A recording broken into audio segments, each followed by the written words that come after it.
El hidalgo de Reigate, Arthur Conan Doyle. Jamás he visto una confesión de culpabilidad tan manifiesta en un rostro humano. Watson. Pasó algún tiempo antes de que la salud de mi amigo, el señor Sherlock Holmes, se repusiera de la tensión nerviosa ocasionada por su inmensa actividad durante la primavera de 1887. Tanto el asunto de la Netherland Sumatra Company como las colosales jugadas del barón Maupertin son hechos todavía demasiado frescos en la mente del público y demasiado íntimamente ligados con la política y las finanzas para ser temas adecuados en esta serie de esbozos. No obstante, por un camino indirecto conducen a un problema tan singular como complejo, que dio a mi amigo una oportunidad para demostrar el valor de un arma nueva entre las muchas con las que libraba su prolongada batalla contra el crimen. Al consultar mis notas, veo que fue el 14 de abril cuando recibí un telegrama desde Lyon, en el que se me informaba de que Holmes estaba enfermo en el Hotel Dulon. 24 horas más tarde, entraba en el cuarto del paciente y me sentía aliviado al constatar que nada especialmente alarmante había en sus síntomas. Sin embargo, su férrea constitución se había resentido bajo las tensiones de una investigación que había durado más de 2 meses, un periodo durante el cual nunca había trabajado menos de 15 horas diarias, y más de una vez, como él mismo me aseguró, había realizado su tarea a lo largo de 5 días sin interrupción. El resultado victorioso de sus desvelos no pudo salvarle de una reacción después de tan tremenda prueba, y en unos momentos en que su nombre resonaba en toda Europa y en el suelo de su habitación se apilaban literalmente los telegramas de felicitación, lo encontré sumida en la más negra depresión. Ni siquiera el hecho de saber que había triunfado allí, donde habían fracasado la policía de 3 países y que había derrotado en todos los aspectos al estafador más consumado de Europa, bastaban para sacarle de su postración nerviosa. 3 días más tarde nos encontrábamos de nuevo los dos en Baker Street, pero era evidente que a mi amigo había de sentarle muy bien un cambio de aires. Y también a mí me resultaba más que atractivo pensar en una semana de primavera en el campo. Mi viejo amigo, el coronel Hayter, que en Afganistán se había sometido a mis cuidados profesionales, había adquirido una casa cerca de Reigate, en Surrey, y con frecuencia me había pedido que fuese a hacerle una visita. La última vez hizo la observación de que si mi amigo deseaba venir conmigo, le daría una satisfacción ofrecerle también su hospitalidad. Se necesitó un poco de diplomacia, pero cuando Holmes se enteró de que se trataba del hogar de un soltero y supo que a él se le permitiría plena libertad, aceptó mis planes. Y una semana después de regresar de Lyon, nos hallábamos bajo el techo del coronel. Hayter era un espléndido viejo soldado que había visto gran parte del mundo, y tal como yo ya me había figurado, pronto descubrió que él y Holmes tenían mucho en común. La noche de nuestra llegada, nos instalamos en la armería del coronel después de cenar, Holmes echado en el sofá, mientras Hayter y yo examinábamos su pequeño arsenal de armas de fuego. «A propósito», dijo el coronel, «creo que voy a llevarme arriba una de estas pistolas, por si acaso se produce una alarma». «¿Una alarma?», repetí. «Sí, últimamente tuvimos un susto en estas cercanías. El viejo Acton, que es uno de nuestros magnates rurales, sufrió en su casa un robo con allanamiento y fractura el lunes pasado. No hubo grandes daños, pero los autores continúan en libertad». «¿Ninguna pista?», inquirió Holmes, fija la mirada en el coronel. «Todavía ninguna, pero el asunto es ínfimo, uno de los pequeños delitos de nuestro mundo rural, y forzosamente ha de parecer demasiado pequeño para que usted le preste atención, señor Holmes, después de ese gran escándalo internacional». Holmes desechó con un gesto el cumplido, pero su sonrisa denotó que no le había desagradado. «¿Hubo algún detalle interesante?». «Yo diría que no. Los ladrones saquearon la biblioteca y poca cosa les aportaron sus esfuerzos. Todo el lugar fue puesto patas arriba, con los cajones abiertos y los armarios revueltos, y como resultado había desaparecido un volumen valioso del Homer de Pope, 2 candelabros plateados, un pisapapeles de marfil, un pequeño barómetro de madera de roble y un ovillo de bramante. ¡Qué surtido tan interesante!, exclamé. Es evidente que aquellos individuos echaron mano a lo que pudieron. Holmes lanzó un gruñido desde el sofá. La policía del condado debería sacar algo en claro de todo esto, dijo. Pero sí resulta evidente que está usted aquí para descansar, mi querido amigo. Por lo que más quiera, no se meta en un nuevo problema cuando tiene todo el sistema nervioso hecho trizas. Holmes se encogió de hombros con una mueca de cómica resignación dirigida al coronel, y la conversación derivó hacia canales menos peligrosos. Deseaba el destino, sin embargo, que toda mi cautela profesional resultara inútil, pues a la mañana siguiente el problema se nos impuso de tal modo que fue imposible ignorarlo, y nuestra estancia en la campiña adquirió un cariz que ninguno de nosotros hubiese podido prever. Estábamos desayunando cuando el mayordomo del coronel entró precipitadamente, perdida toda su habitual compostura. «¿Se ha enterado de la noticia, señor?», jadeó. «En la finca de Cunningham, señor». «Un robo», gritó el coronel, con su taza de café a medio camino de la boca. «No, señor, un asesinato». El coronel lanzó un silbido. «Por Júpiter», exclamó. «¿A quién han matado, pues? ¿Al juez de paz o a su hijo?» «A ninguno de los dos, señor. A William, el cochero. Un balazo en el corazón, señor». Y ya no pronunció palabra. «¿Y quién disparó contra él, pues?» «El ladrón, señor. Huyó rápido como el rayo y desapareció. Acababa de entrar por la ventana de la despensa cuando William se abalanzó sobre él y perdió la vida, defendiendo la propiedad de su señor». «¿Qué hora es?» «Alrededor de la medianoche, señor». «Bien, entonces iremos allí enseguida», dijo el coronel, dedicando de nuevo su atención fríamente al desayuno. «Es un asunto bastante feo», añadió cuando el mayordomo se hubo retirado. «El viejo Cunningham es aquí el número 1 entre la hidalgura rural y un sujeto de lo más decente.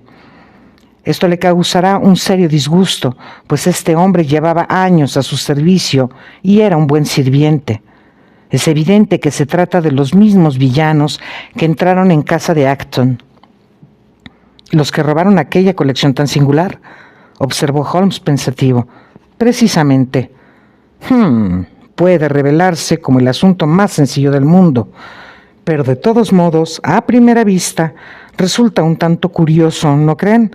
De una pandilla de amigos de lo ajeno que actúan en la campiña, cabría esperar que variasen el escenario de sus operaciones, en vez de allanar 2 viviendas en el mismo distrito y en el plazo de pocos días.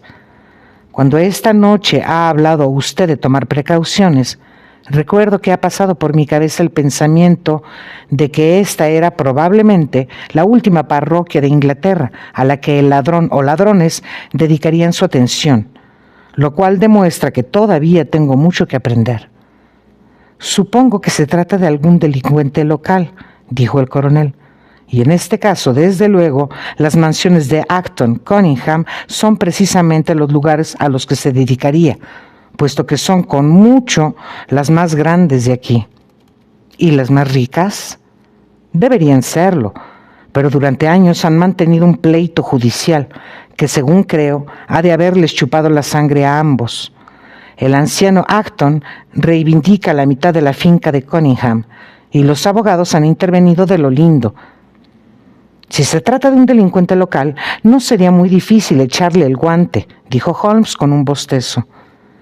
«Está bien, Watson, no tengo la intención de entrometerme».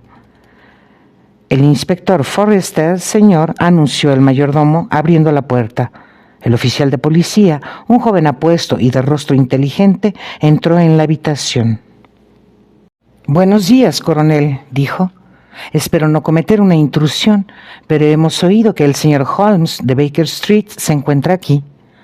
El coronel movió la mano hacia mi amigo y el inspector se inclinó. «Pensamos que tal vez le interesara intervenir, señor Holmes». El hado está contra usted, Watson, dijo éste riéndose. Hablábamos de esta cuestión cuando usted ha entrado, inspector. ¿Acaso pueda darnos a conocer algunos detalles? Cuando Holmes se repatingó en su sillón con aquella actitud ya familiar, supe que la situación no admitía esperanza. En el caso de Acton no teníamos ninguna pista, pero aquí las tenemos en abundancia. No cabe duda de que se trata del mismo responsable en cada ocasión. El hombre ha sido visto. Sí, señor, pero huyó rápido como un ciervo después de disparar el tiro que mató al pobre William Kirwan. El señor Cunningham lo vio desde la ventana del dormitorio y el señor Alec Cunningham desde el pasillo posterior. Eran las 12 menos cuarto cuando se dio la alarma. El señor Cunningham acababa de acostarse y el joven Alec, ya en bata, fumaba en pipa. Ambos oyeron a William, el cochero, gritar pidiendo auxilio, y el joven Alec fue corriendo a ver qué ocurría. La puerta de atrás estaba abierta y al llegar al pie de la escalera vio que 2 hombres forcejeaban afuera. Uno de ellos hizo un disparo, el otro cayó, y el asesino huyó corriendo a través del jardín y saltando el seto. El señor Cunningham, que miraba desde la ventana de su habitación, vio al hombre cuando llegaba a la carretera, pero enseguida lo perdió de vista. El joven Alec se detuvo para ver si podía ayudar al moribundo, lo que aprovechó el villano para escapar. Aparte el hecho de que era hombre de mediana estatura y vestía ropas oscuras, no tenemos señas personales, pero estamos investigando a fondo, y si es un forastero, pronto daremos con él. ¿Y qué hacía ahí ese William? ¿Dijo algo antes de morir? Ni una palabra. Vivía en la casa del guarda con su madre, y puesto que era un muchacho muy fiel, suponemos que fue a la casa con la intención de comprobar que no hubiera novedad en ella. Desde luego el asunto de Acton había puesto a todos en guardia. El ladrón debió de haber acabado de abrir la puerta, cuya cerradura forzó, cuando William lo sorprendió. Dijo William algo a su madre antes de salir. Era muy vieja y está muy sorda. De ella no podremos conseguir ninguna información. La impresión la ha dejado como atontada, pero tengo entendido que nunca tuvo una mente muy despejada. Sin embargo, hay una circunstancia muy importante. Fíjense en esto. Extrajo un pequeño fragmento de papel de una libreta de notas y lo alisó sobre su rodilla. Esto lo hallamos entre el pulgar y el índice del muerto. Parece ser un fragmento arrancado de una hoja más grande. Observarán que la hora mencionada en él es precisamente la misma en la que el pobre hombre encontró la muerte. Observen que su asesino pudo haberle quitado el resto de la hoja o que él pudo haberle arrebatado este fragmento al asesino. Tiene todo el aspecto de haber sido una cita. Holmes tomó el trozo de papel, un facsímil del cual se incluye aquí. Y suponiendo que se trate de una cita, continuó el inspector, es desde luego una teoría concebible la de que ese William Kirwan, aunque tuviera la reputación de ser un hombre honrado, pudiera haber estado asociado con el ladrón. Pudo haberse encontrado con él aquí, incluso haberlo ayudado a forzar la puerta, y cabe que entonces se iniciara una pelea entre los dos. Este escrito presenta un interés extraordinario, dijo Holmes, que lo había estado examinando con una intensa concentración. Se trata de aguas más profundas de lo que yo me había figurado. Y ocultó la cabeza entre las manos, mientras el inspector sonreía al ver el efecto que su caso había tenido en el famoso especialista londinense. Su última observación, dijo Holmes al cabo de un rato, acerca de la posibilidad de que existiera un entendimiento entre el ladrón y el criado, y de que esto fuera una cita escrita por uno al otro, es una suposición ingeniosa y no del todo imposible. Pero este escrito abre... De nuevo hundió la cara entre las manos y por unos minutos permaneció sumido en los más profundos pensamientos. Cuando alzó el rostro, quedé sorprendido al ver que el color teñía sus mejillas y que sus ojos brillaban tanto como antes de caer enfermo. Se levantó de un brinco con toda su anterior energía. «Voy a decirle una cosa», anunció. Me gustaría echar un breve y discreto vistazo a los detalles de este caso. Hay algo en él que me fascina poderosamente. Si me lo permite, coronel, dejaré a mi amigo Watson con usted y yo daré una vuelta con el inspector para comprobar la veracidad de un par de pequeñas fantasías mías. Volveré a estar con ustedes dentro de media hora. Pasó 1 hora y media antes de que el inspector regresara y solo. El señor Holmes recorre de un lado a otro el campo, explicó. Quiere que los 4 vayamos juntos a la casa. ¿A la del señor Cunningham? Sí, señor. ¿Con qué objeto? El inspector se encogió de hombros. No lo sé exactamente, señor. Entre nosotros, creo que el señor Holmes todavía no se ha repuesto totalmente de su dolencia. Se ha comportado de un modo muy extraño y está muy excitado. No creo que esto sea motivo de alarma, dije. Generalmente he podido constatar que hay método en su excentricidad. Otros dirían que hay excentricidad en su método, murmuró el inspector. Pero arde en deseos de comenzar, coronel, por lo que considero conveniente salir si están ustedes dispuestos. Encontramos a Holmes recorriendo el campo de un extremo a otro, hundida la barbilla en el pecho y con las manos metidas en los bolsillos del pantalón. Aumenta el interés del asunto, dijo. Watson, su excursión al campo ha sido un éxito evidente. He pasado una mañana encantadora. ¿Debo entender que ha visitado el escenario del crimen?, preguntó el coronel. Sí, el inspector y yo hemos efectuado un pequeño reconocimiento. ¿Con éxito? Hemos visto algunas cosas muy interesantes. Le contaré lo que hemos hecho mientras caminamos. En primer lugar, hemos visto el cadáver de aquel desdichado. Desde luego murió herido por una bala de revólver, tal como se ha informado. ¿Acaso dudaba de ello? Es que siempre conviene someterlo todo a prueba. Nuestra inspección no ha sido tiempo perdido. Hemos celebrado después una entrevista con el señor Cunningham y su hijo, que nos han podido enseñar el lugar exacto en que el asesino franqueó el seto de jardín con su huida. Esto ha revestido el mayor interés. Naturalmente. Después hemos visto a la madre del pobre hombre. Sin embargo, no hemos obtenido ninguna información de ella, ya que es una mujer muy vieja y débil. ¿Y cuál es el resultado de sus investigaciones? La convicción de que el crimen ha sido muy peculiar. Es posible que nuestra visita de ahora contribuya a disipar parte de su oscuridad. Pienso que ahora estamos de acuerdo, inspector, en que el fragmento de papel en la mano del difunto, por el hecho de llevar escrita la hora exacta de su muerte, tiene una extrema importancia. Debería construir una pista, señor Holmes. Es que constituye una pista. Quien quiera que escribiese esa nota fue el hombre que sacó a William Kirwan de su cama a esa hora. ¿Pero dónde está el resto del papel? Examiné el suelo minuciosamente con la esperanza de encontrarlo, dijo el inspector. Fue arrancado de la mano del difunto. ¿Por qué alguien ansiaba tanto apoderarse de él? Porque le incriminaba. ¿Y qué hizo con él? Con toda probabilidad metérselo en el bolsillo, sin advertir que una esquina del mismo había quedado entre los dedos del muerto. Si pudiéramos conseguir el resto de esa cuartilla, no cabe duda de que avanzaríamos muchísimo en la solución del misterio. Sí, pero ¿cómo llegar al bolsillo del criminal antes de capturarlo? Bien, este es un punto que merece reflexión, pero hay otro que resulta evidente. La nota le fue enviada a William.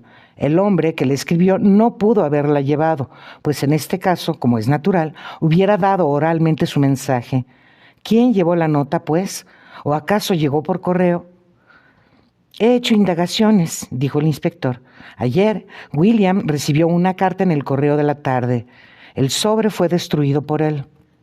Excelente, exclamó Holmes, que dio una palmada en la espalda del inspector. Usted ha hablado con el cartero. Es un placer trabajar con usted. Bien, aquí está la casa del guarda y si quiere subir conmigo, coronel, le enseñaré el escenario del crimen. Pasamos ante el lindo cottage en el que había vivido el hombre asesinado y caminamos a lo largo de una avenida flanqueada por olmos hasta llegar a la antigua y bonita mansión, estilo Reina Ana, que ostenta el nombre de Malpaquet. sobre el dintel de la puerta. Holmes y el inspector nos guiaron a su alrededor hasta que llegamos a la verja lateral, separada por una zona ajardinada del seto que flanquea la carretera. Había un policía junto a la puerta de la cocina. «Abra la puerta, agente», dijo Holmes. Pues bien, en esta escalera se encontraba el joven señor Cunningham y vio forcejear a los dos hombres precisamente donde ahora nos encontramos nosotros. El señor Cunningham, padre, estaba junto a aquella ventana, la segunda a la izquierda, y vio al hombre escapar por la parte izquierda de aquellos matorrales. También le vio el hijo. Ambos están seguros de ello a causa del matorral. Entonces el joven señor Cunningham bajó corriendo y se arrodilló al lado del herido. Sepa que el suelo es muy duro y no hay marcas que puedan guiarnos. Mientras hablaba, se acercaban dos hombres por el sendero del jardín. Después de doblar la esquina de la casa, uno era un hombre de edad provecta, con un rostro enérgico y marcado por acusadas arrugas y ojos somnolientos. Y el otro era un joven bien plantado, cuya expresión radiante y sonriente y su chillona indumentaria ofrecían un extraño contraste con el asunto que nos había llevado ahí. «Todavía buscando, pues», le dijo a Holmes el más joven. «Yo creía que ustedes, los londinenses, no fallaban nunca. No me parece que sean de lo más rápido después de todo». «Hombre, es que necesitamos algún tiempo», repuso Holmes con buen humor. «Van a necesitarlo», aseguró el joven Alex Cunningham. «Por ahora no veo que tengan una sola pista». «Solo hay una», respondió el inspector. «Pensamos que solo con poder encontrar...» «Cielo santo, ¿qué le ocurre, señor Holmes?» De repente, la cara de mi pobre amigo había asumido una expresión de lo más alarmante. Con los ojos vueltos hacia arriba, contraídas dolorosamente las facciones y reprimiendo un sordo gruñido, se desplomó de bruces. Horrorizados por lo inesperado y grave del ataque, lo trasladamos a la cocina y lo acomodamos en un sillón, donde pudo respirar trabajosamente durante unos minutos. Finalmente, excusándose avergonzado por su momento de debilidad, volvió a levantarse. «Watson les dirá que todavía me estoy restableciendo de una seria enfermedad», explicó. «Tiendo a padecer estos súbitos ataques de nervios». «¿Quiere que le envíe a casa en mi coche?», preguntó el mayor de los Cunningham. «Es que, puesto que estoy aquí, hay un punto del que me agradaría asegurarme. Podemos verificarlo con gran facilidad». «¿De qué se trata?». «Pues bien, a mí me parece posible que la llegada de aquel pobre William no se produjera antes, sino después de la entrada del ladrón en la casa. Ustedes parecen dar por sentado que a pesar de que la puerta fue forzada, el amigo de lo ajeno nunca llegó a entrar. A mí me parece de lo más obvio», manifestó el señor Cunningham muy serio. «Tenga en cuenta que mi hijo Alec todavía no se había acostado y que sin duda hubiera oído a alguien que se moviera por ahí». «¿Dónde estaba sentado?». «En mi cuarto vestidor, fumando». «¿Cuál es su ventana?». «La última, la de la izquierda, junto a la de mi padre». «Tanto su lámpara como la de él estarían encendidas, ¿verdad?». «Indudablemente». «Hay aquí algunos detalles muy singulares», comentó Holmes sonriendo. «No resulta extraordinario que un ladrón que ha tenido cierta experiencia previa irrumpa deliberadamente en una casa a una hora en que, a juzgar por las luces, pudo ver que dos miembros de la familia todavía estaban levantados. Debía ser un sujeto de mucha sangre fría. Como es natural, si el caso no fuera peliagudo, no nos habríamos sentido obligados a pedirle a usted una explicación», dijo el joven Alec. «Pero en cuanto a su idea de que el hombre ya había robado en la casa antes de que William le acometiera, creo que no puede ser más absurda. ¿Acaso no habríamos encontrado la casa desordenada y echado de menos las cosas que hubiera robado?». «Depende de lo que fueran estas cosas», repuso Holmes. «Deben recordar que nos las estamos viendo con un ladrón que es un individuo muy peculiar y que parece trabajar siguiendo unas directrices propias. Véase, por ejemplo, el extraño lote de cosas que sustrajo en casa de los Acton. ¿Qué eran? Un ovillo de cordel, un pisapapeles y no sé cuántos trastos más». «Bien, estamos en sus manos, señor Holmes», dijo Cunningham padre. Tenga la seguridad de que se hará cualquier cosa que usted o el inspector puedan sugerir. En primer lugar, repuso Holmes, me agradaría que usted ofreciera una recompensa, pero suya personal, puesto que las autoridades oficiales tal vez requieran algún tiempo antes de ponerse de acuerdo respecto a la suma. Y estas cosas conviene hacerlas con mucha rapidez. Yo ya he redactado un documento aquí y espero que no les importe firmarlo. Pensé que 50 libras serían más que suficientes. De buena gana daría 500, aseguró el juez de paz, tomando la cuartilla y el lápiz que Holmes le ofrecía. Sin embargo, esto no es exacto, añadió al examinar el documento. Lo he escrito precipitadamente. Como ve, comienza así. Considerando que alrededor de la 1:45 de la madrugada del martes se hizo un intento, etc., en realidad ocurrió a las 12:45. Me apenó este error, pues yo sabía lo mucho que se resentía Holmes de cualquier resbalón de esta clase. Era su especialidad ser exacto en todos los detalles, pero su reciente dolencia le había afectado profundamente y este pequeño incidente bastó para indicarme que aún distaba mucho de ser él otra vez. Por unos momentos se mostró visiblemente avergonzado, mientras el inspector enarcaba las cejas y Alec Cunningham dejaban escapar una carcajada. Sin embargo, el anciano caballero corrigió la equivocación y devolvió el papel a Holmes. «Delo a la imprenta lo antes posible», pidió. «Creo que su idea es excelente». Holmes guardó cuidadosamente la cuartilla en su libreta de notas. «Y ahora», dijo, «sería de veras conveniente que fuéramos todos juntos a la casa y nos aseguráramos de que ese ladrón, un tanto excéntrico, no se llevó, después de todo, nada consigo». Antes de entrar, Holmes procedió a efectuar un examen de la puerta que había sido forzada. Era evidente la introducción de un escoplo o de un cuchillo de hoja gruesa que forzó la cerradura, pues pudimos ver en la madera las señales del lugar en que actuó. «¿No utilizan barras para atrancar la puerta?», preguntó. «Nunca lo hemos considerado necesario». «¿No tienen perro?». «Sí, pero está encadenado al otro lado de la casa». «¿A qué hora se acuestan los sirvientes?». «Alrededor de las 10». «Tengo entendido que a esa hora William solía encontrarse también en la cama». «Sí». Es curioso que precisamente esta noche hubiera estado levantado. Y ahora, señor Cunningham, le ruego tenga la amabilidad de enseñarnos la casa».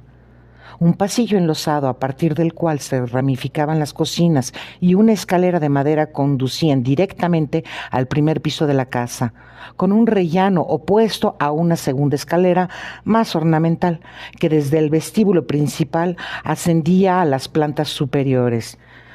Daban a ese rellano el salón y varios dormitorios, inclusive los del señor Cunningham y su hijo. Holmes caminaba despacio, tomando buena nota de la arquitectura de la casa. Yo sabía por su expresión que seguía una pista fresca, y sin embargo no podía ni imaginar en qué dirección le conducían sus inferencias. «Mi buen señor», dijo el mayor de los Cunningham, con cierta impaciencia, «y seguro que todo esto es perfectamente innecesario. Esta es mi habitación al pie de la escalera y la de mi hijo es la contigua. Dejo a su buen juicio dictaminar si es posible que el ladrón llegara hasta aquí sin que nosotros lo advirtiéramos. Tengo la impresión de que debería buscar en otra parte una nueva pista», observó el hijo con una sonrisa maliciosa. «A pesar de todo, debo pedirles que tengan un poco más de paciencia conmigo. Me gustaría ver, por ejemplo, hasta qué punto las ventanas de los dormitorios dominan la parte frontal de la casa. Según creo, este es el cuarto de su hijo». Abrió la puerta correspondiente y este, supongo, es el cuarto vestidor en el que él estaba fumando cuando se dio la alarma. ¿A dónde mira su ventana? Cruzó el dormitorio, abrió la otra puerta y dio un vistazo al otro cuarto. «Espero que con esto se sienta satisfecho», dijo el señor Cunningham sin ocultar su enojo. «Gracias, creo haber visto todo lo que deseaba. Entonces, si realmente es necesario, podemos ir a mi habitación». «Si no es demasiada molestia». El juez se encogió de hombros y nos condujo a su dormitorio, que era una habitación corriente y amueblada con sencillez. Al avanzar hacia la ventana, Holmes se rezagó hasta que él y yo quedamos los últimos del grupo. Cerca del pie de la cama había una mesita cuadrada y sobre ella una fuente con naranjas y un botellón de agua. Al pasar junto a ella, Holmes, con profundo asombro por mi parte, se me adelantó y volcó deliberadamente la mesa y todo lo que contenía. El cristal se rompió en un millar de trozos y las naranjas rodaron hasta todos los rincones del cuarto. «Ahora sí que la ha hecho buena, Watson», me dijo sin inmutarse. «Vea cómo ha quedado la alfombra». Confundido, me agaché y comencé a recoger las frutas, comprendiendo que, por alguna razón, mi compañero deseaba cargarme a mí la culpa. Los demás así lo creyeron y volvieron a poner de pie la mesa. «¡Hola!», exclamó el inspector. «¿Dónde se ha metido ahora?». Holmes había desaparecido. «Esperen aquí un momento», dijo el joven Alec Cunningham. «En mi opinión, este hombre está mal de la cabeza. Venga conmigo, padre, y veremos a dónde ha ido». Salieron precipitadamente de la habitación, dejándonos al inspector, al coronel y a mí mirándonos el uno al otro. «Palabra que me siento inclinado a estar de acuerdo con el joven Cunningham», dijo el policía. «Pueden ser los efectos de esa enfermedad, pero a mí me parece que...». Sus palabras fueron interrumpidas por un súbito grito de «¡Socorro, socorro! ¡Asesinos!». Con viva emoción reconocí la voz como la de mi amigo. Salí corriendo al rellano. Los gritos, reducidos ahora a una especie de rugido ronco e inarticulado, procedían de la habitación que habíamos visitado en primer lugar. Irrumpí en ella y entré en el contiguo cuarto vestidor. Los dos Cunningham se inclinaban sobre la figura postrada de Sherlock Holmes, el más joven apretándole el cuello con ambas manos, mientras el anciano parecía retorcerle una muñeca. En un instante, entre los tres los separamos de él, y Holmes se levantó tambaleándose, muy pálido y con evidentes señales de agotamiento. «Arreste a estos hombres, inspector», jadeó. «¿Bajo qué acusación?» «La de haber asesinado a su cochero, William Kirwan». El inspector se le quedó mirando boquiabierto. «Vamos, vamos, señor Holmes», dijo por fin. «Estoy seguro de que en realidad no quiere decir que...». «Pero mire sus caras, hombre», exclamó secamente Holmes. Ciertamente jamás he visto una confesión de culpabilidad tan manifiesta en un rostro humano. El más viejo de los dos hombres parecía como aturdido, con una marcada expresión de abatimiento en su faz profundamente arrugada. El hijo, por su parte, había abandonado aquella actitud alegre y despreocupada que le había caracterizado, y la ferocidad de una peligrosa bestia salvaje brillaba en sus ojos oscuros y deformaba sus correctas facciones. El inspector no dijo nada, pero acercándose a la puerta, hizo sonar su silbato. Dos de sus hombres acudieron a la llamada. «No tengo otra alternativa, señor Cunningham», dijo. «Confío en que todo esto resulte ser un error absurdo, pero puede ver que... ¿Cómo? ¿Qué es esto? ¡Suéltelo!». Su mano descargó un golpe y revólver que el hombre más joven intentaba amartillar, cayendo ruidosamente al suelo. «Guárdelo», dijo Holmes, poniendo enseguida su pie sobre él. «Le resultará útil en el juicio, pero esto es lo que realmente queríamos». Holmes sostenía ante nosotros un papel arrugado. «El resto de la hoja», gritó el inspector. «Precisamente. ¿Y dónde estaba?» «Donde yo estaba seguro de que había de estar. Más tarde les aclararé todo el asunto. Creo, coronel, que usted y Watson deberían regresar ya, y yo me reuniré con ustedes dentro de 1 hora como máximo. El inspector y yo hemos de hablar un poco con los prisioneros, pero con toda certeza volverán ustedes a verme a la hora de almorzar». Sherlock Holmes cumplió su palabra, pues alrededor de la 1 se reunió con nosotros en el salón de fumar del coronel. Le acompañaba un caballero más bien bajo y de cierta edad, que me fue presentado como el señor Acton, cuya casa había sido escenario del primer robo. «Deseaba que el señor Acton estuviera presente al explicarles yo este asuntillo», dijo Holmes, «pues es natural que tenga un vivo interés por sus detalles. Mucho me temo, mi querido coronel, que lamente el momento en que usted admitió en su casa a un pajarraco de mal agüero como soy yo. Al contrario, aseguró vivamente el coronel, considero que el mayor de los privilegios que me haya sido permitido estudiar sus métodos de trabajo. Confieso que sobrepasan en mucho cuanto pudiera yo esperar y que soy totalmente incapaz de entender su resultado. De hecho, aún no he visto ni traza de una sola pista.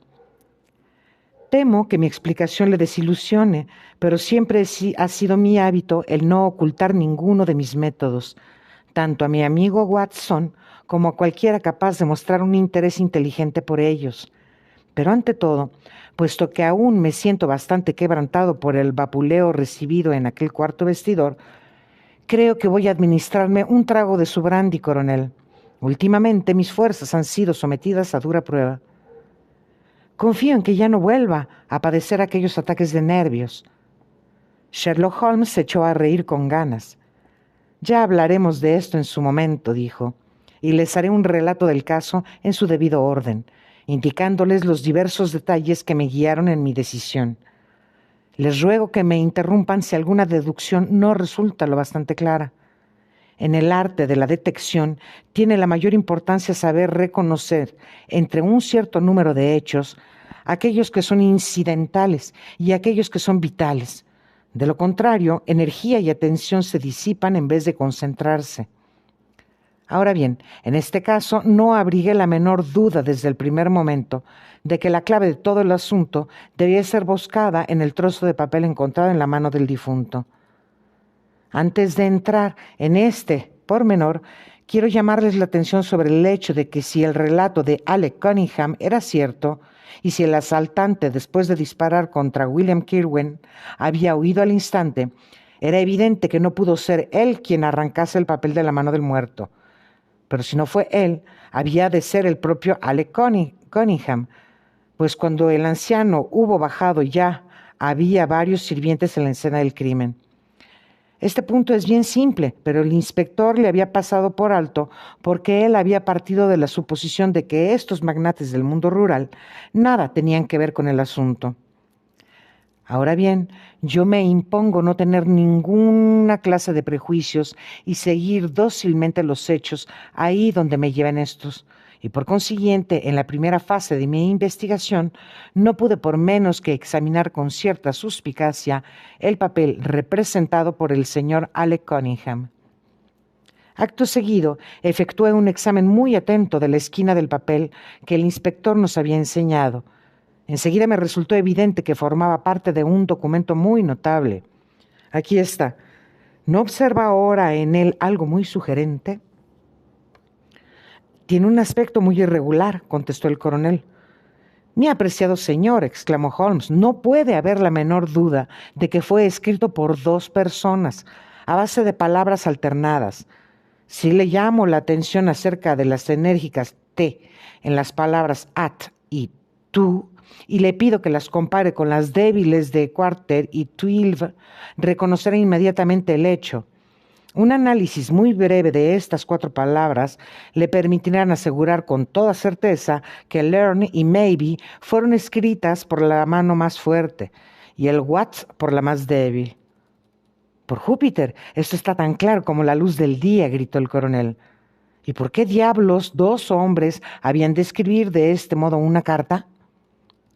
Evidentemente el asunto era turbio, y uno de los hombres que desconfiaba del otro estaba decidido a que se hiciera lo que se hiciese, cada uno debía tener la misma intervención en él. Ahora bien, queda claro que de los dos hombres, el que escribió el at y el to era el jefe. ¿Cómo ha llegado a esta conclusión? Podríamos deducirla meramente de la escritura de una mano en comparación con la otra, pero tenemos razones de más peso para suponerlo. Si examina este trozo de papel con atención, concluirá que el hombre con la mano más fuerte escribió el primero todas sus palabras, dejando espacios en blanco para que los llenara el otro. Estos espacios en blanco no fueron suficientes en algún caso, y pueden ver que el segundo hombre tuvo que comprimir su letra para meter su quarter entre el at y el to, lo que demuestra que éstas ya habían sido escritas. El hombre que escribió todas sus palabras en primer lugar es, indudablemente, el mismo que planeó el asunto. Excelente, exclamó el señor Acton. Pero muy superficial, repuso Holmes. Sin embargo, llegamos ahora a un punto que sí tiene importancia. ¿Acaso no sepan ustedes que la deducción de la edad de un hombre a partir de su escritura es algo en que los expertos han conseguido una precisión considerable? En casos normales, cabe situar a un hombre en la década que le corresponde con razonable certeza. Y hablo de casos normales, porque la mala salud y la debilidad física reproducen los signos de la edad avanzada, aunque el baldado sea un joven.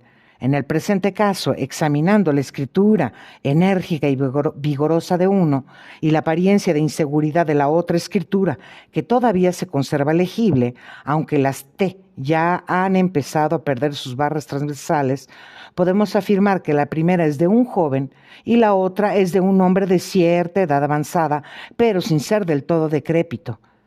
Excelente, volvió a aplaudir Acton.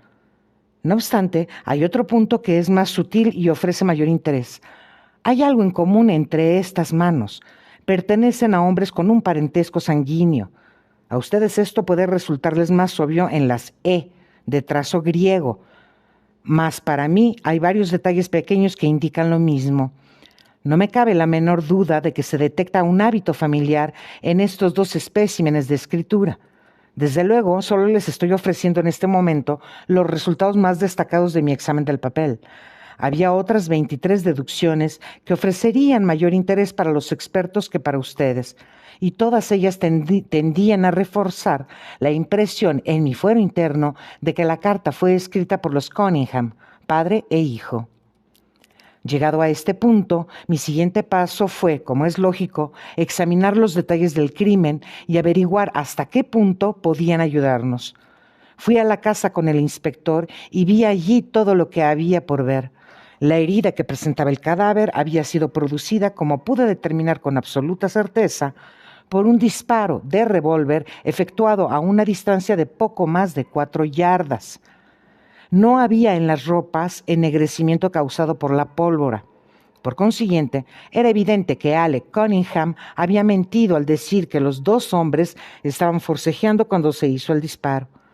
Asimismo, padre e hijo coincidieron respecto al lugar por donde el hombre escapó hacia la carretera. En realidad, sin embargo, en este punto hay una zanja algo ancha, con humedad en el fondo. Puesto que en esta zanja no había ni traza de huellas de botas, tuve la absoluta seguridad no solo de que los Cunningham habían mentido otra vez, sino que también de que en el lugar del crimen nunca hubo ningún desconocido. Y ahora tenía que considerar el motivo de este crimen singular. Para llegar a él, ante todo procuré aclarar el motivo del primer robo en casa del señor Acton. Por algo que nos había dicho el coronel, yo tenía entendido que existía un litigio judicial entre usted, señor Acton, y los Cunningham. Desde luego, se me ocurrió al instante que estos habían entrado en su biblioteca con la intención de apoderarse de algún documento que pudiera tener importancia en el pleito. Precisamente, dijo el señor Acton, no puede haber la menor duda en cuanto a sus intenciones.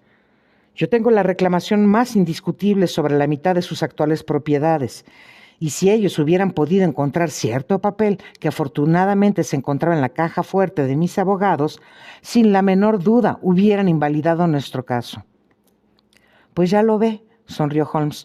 Fue una intentona audaz y peligrosa, en la que me parece vislumbrar la influencia del joven Alec. Al no encontrar nada, trataron de desviar las sospechas, haciendo que pareciera un robo corriente, y con este fin se llevaron todo aquello a lo que pudieron echar mano. Todo esto queda bien claro, pero todavía era mucho lo que se mantenía oscuro. Lo que yo deseaba por encima de todo era conseguir la parte que faltaba de la nota. Sabía que Alec le había arrancado de la mano del difunto y estaba casi seguro que la habría metido en el bolsillo de su bata. ¿En qué otro lugar si no? La única cuestión era la de si todavía seguía allí. Valía la pena hacer algo para averiguarlo, y con este objeto fuimos todos a la casa. Los Cunningham se unieron a nosotros, como sin duda recordarán, ante la puerta de la cocina. Era desde luego de la mayor importancia que no se les recordase la existencia de aquel papel, pues de lo contrario era lógico pensar que lo destruirían sin tardanza. El inspector estaba a punto de hablarles de la importancia que le atribuíamos cuando, por la más afortunada de las casualidades, fui víctima de una especie de ataque y de este modo cambió la conversación. «¡Válgame el cielo!», exclamó el coronel riéndose. «¿Quiere decir que nuestra compasión estaba injustificada y que su ataque fue una impostura?». Hablando como profesional, debo decir que lo hizo admirablemente, afirmé mirando con asombro a aquel hombre que siempre sabía confundirme con alguna nueva faceta de su astucia. «Es un arte que a menudo demuestra su utilidad», comentó él. «Cuando me recuperé, me las arreglé mediante un truco cuyo ingenio tal vez revistiera escaso mérito para que el viejo Cunningham escribiese la palabra 12 a fin de que yo pudiera compararla con el 12 escrito en el papel». «¡Qué borrico fui!», exclamé. Pude ver que me estaba compadeciendo a causa de mi debilidad», dijo Holmes riéndose, «y sentí causarle la pena que me consta que sintió por mí. Después subimos juntos y al entrar en la habitación y ver la bata colgada detrás de la puerta, volqué una mesa para distraer momentáneamente la atención de ellos y volví sobre mis pasos con la intención de registrar los bolsillos. Sin embargo, apenas tuve en mi poder el papel, que tal como yo esperaba se encontraba en uno de ellos, los dos Cunningham se abalanzaron sobre mí y creo que me hubieran asesinado ahí mismo de no intervenir la rápida y amistosa ayuda de ustedes. De hecho, todavía siento en mi garganta la presa de aquel joven, y el padre me magulló la muñeca en sus esfuerzos para arrancar el papel de mi mano. Comprendieron que yo debía saber toda la verdad, y el súbito cambio de una seguridad absoluta a la ruina más completa hizo de ellos dos hombres desesperados. Tuve después una breve charla con el mayor de los Cunningham, referente al motivo del crimen. Se mostró bastante tratable, en tanto que su hijo era peor que un demonio dispuesto a volarse los sesos o a los de cualquier otra persona, en caso de haber recuperado su revólver. Cuando Cunningham vio que la acusación contra él era tan sólida, se desfondó y lo explicó todo. Al parecer, William había seguido disimuladamente a sus amos la noche en que efectuaron su incursión en casa del señor Acton, y al tenerles así en sus manos, procedió a extorsionarlos con amenazas de denuncias contra ellos. Sin embargo, el joven Alec era un hombre peligroso para quien quisiera practicar con él esta clase de juego. Fue por su parte una ocurrencia genial la de ver en el miedo a los robos que estaba atenazando a la población rural una oportunidad para desembarazarse plausiblemente del hombre al que temía. William cayó en la trampa y un balazo lo mató, y solo con que no hubieran conservado entera aquella nota y prestado un poco más de atención a los detalles accesorios, es muy posible que nunca se hubiese suscitado sospechas. «¿Y la nota?», pregunté. Sherlock Holmes colocó ante nosotros este papel. «Es en gran parte precisamente lo que yo me esperaba», explicó.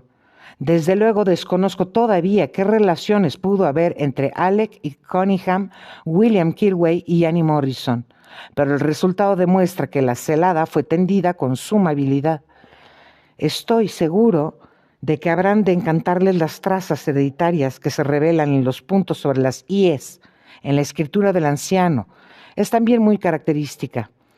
Watson, creo que nuestro apacible reposo en el campo ha sido todo un éxito, y con toda certeza mañana regresaré a Baker Street considerablemente revigorizado». Traducción de la nota escrita por los dos Cunningham y que hizo caer a su cochero en una trampa mortal. Puerta este te enterarás de algo que te sorprenderá mucho.